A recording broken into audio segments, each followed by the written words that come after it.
ಅಣ್ಣ ಜೀವಿಗಳು ಉಸಿರಾಡ್ಸಕ್ಕ ಆಕ್ಸಿಜನ್ ಬೇಕಲ್ಲ, ಆದ್ರೆ ನಿನಗೆ ಮಾತ್ರ ಹೈಡ್ರೋಜನ್ ಬೇಕು.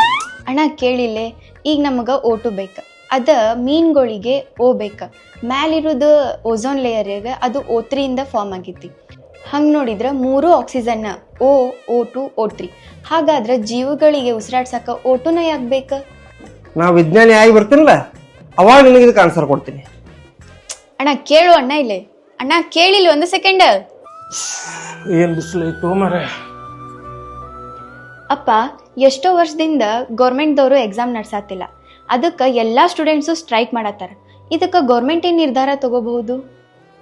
ನಾ ಮುಖ್ಯಮಂತ್ರಿ ಅಕ್ಕಿನಲ್ಲ, ಅವಾಗ ಹೇಳ್ತೀನಿ ಇದನ್ನ. ಬರೇ ಎಲ್ಲಾರು ಇದ ಹೇಳ್ತೀರಿ.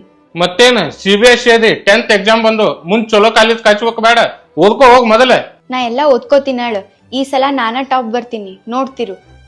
ನೀ ಏನ್ ಟಾಪ್ ಬರ್ತೇವ, ಆದ್ರ ನಿನ್ ಚಲೋ ಕಾಲೇಜ್ ಕಚ್ಚಾಕ ನನ್ ಕೈಲಿ ಆಗ್ಬೇಕಲ್ಲ. ಏನ್ ಪರಿಸ್ಥಿತಿ ಏನು.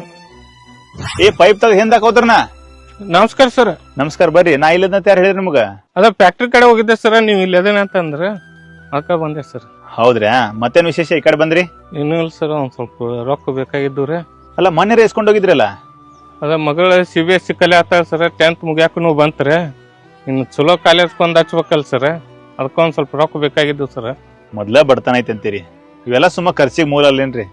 ನಮಗ್ ಬಡತನ ಐತಿ ಸರ್, ಅದ ಬಡತನ ನಮ್ಮ ಮಕ್ಕಳಿಗೆ ಬರ್ಬಾರ್ದಲ್ ಸರ್, ಅದಕ್ಕೆ ಒಂದ್ ಸ್ವಲ್ಪ ಬೇಕಾಗಿತ್ತು ಸರ್. ಕರೆಕ್ಟ್ ಐತ್ರಿ. ನೀವೊಂದ್ ಕೆಲಸ ಮಾಡ್ಬೋದು ನೋಡ್ರಿ. ಉತ್ತರ ಕರ್ನಾಟಕದ one of the best science PU college, ನಮ್ಮ ತೆರದೊಳಗಿರುವಂತ ದಾನಿಗೊಂಡ್ ಸೈನ್ಸ್ PU ಕಾಲೇಜ್ ಒಳಗ ಒಂದು ಸ್ಕಾಲರ್ಶಿಪ್ ಟೆಸ್ಟ್ ಇಡತಾರ. ಈ ಟೆಸ್ಟ್ ಪರ್ಟಿಕ್ಯುಲರ್ಲಿ CBSE ವಿದ್ಯಾರ್ಥಿಗಳಿಗೋಸ್ಕರ. ಇದ್ರೊಳಗ ಅವರು 12 ಲಕ್ಷ ರೂಪಾಯಿ ಸ್ಕಾಲರ್ಶಿಪ್ ಕೊಡತಾರ.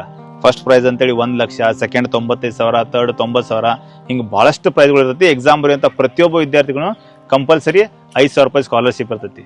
ಈ ಎಕ್ಸಾಮ್ ಇದ ಮಾರ್ಚ್ 8ನೇ ತಾರೀಕ ದಾನಿಗೊಂಡ್ ಸೈನ್ಸ್ PU ಕಾಲೇಜ್ ತೆರದೊಳಗಿರ್ತೈತಿ. ಈ ಎಕ್ಸಾಮ್ ಬರ್ಸ್ರಿ. ಹಂಗಾರ ಇದ್ದು ಎಂಟ್ರೆನ್ಸ್ ಫೀ ಎಷ್ಟು ಇರುತ್ತೆ ಸರ್? ಅದ ಇದ್ರೊಳಗೆ ಯಾವುದೇ ರೀತಿ ಎಂಟ್ರಿ ಫೀಸ್ ಇಲ್ಲ, ಇದು ಸಂಪೂರ್ಣ ಫ್ರೀ ಐತ್ರಿ.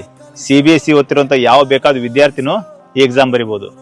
ನೀವು ಅಷ್ಟ ನಿಮ್ ಮಕ್ಕಳು CBSE ಓದ್ತಾ ಇದ್ರು ಅಂದ್ರ ಈ ಎಕ್ಸಾಮ್ ನಿಮ್ಗಾಗಿ 12 ಲಕ್ಷ ರೂಪಾಯಿ ಸ್ಕಾಲರ್ಶಿಪ್ ನ ನಿಮ್ದಾಗಿಸ್ಕೋಬಹುದು. ಮಾರ್ಚ್ 8ನೇ ತಾರೀಕ ಈ ಎಕ್ಸಾಮ್ ಇರ್ತೈತಿ.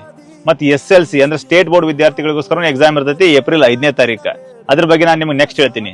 ಈಗ CBSE ವಿದ್ಯಾರ್ಥಿಗಳಿಗಿರುವಂತ ಈ ಸುವರ್ಣಾವಕಾಶನ ಯಾರೋ ಮಿಸ್ ಮಾಡ್ಕೋಬೇಡ್ರಿ. ಹೆಚ್ಚಿನ ಮಾಹಿತಿ ಕೇಳಕಂತ ನಂಬರ್ ಕಾಂಟ್ಯಾಕ್ಟ್ ಮಾಡ್ರಿ. ನೀವೇನ್ ರಿಜಿಸ್ಟರ್ ಮಾಡ್ಕೋಬಹುದಂದ್ರೆ ಇದೇ QR ಕೋಡ್ ನ ಸ್ಕ್ಯಾನ್ ಮಾಡಿ ರಿಜಿಸ್ಟರ್ ಮಾಡ್ಕೋಬಹುದು. ನಿಮ್ಮ ಉತ್ತಮ ಭವಿಷ್ಯ ನಿಮ್ ಕೈ ಒಳಗೈತಿ. ಎಲ್ಲರಿಗೂ ಒಳ್ಳೇದಾಗಲಿ.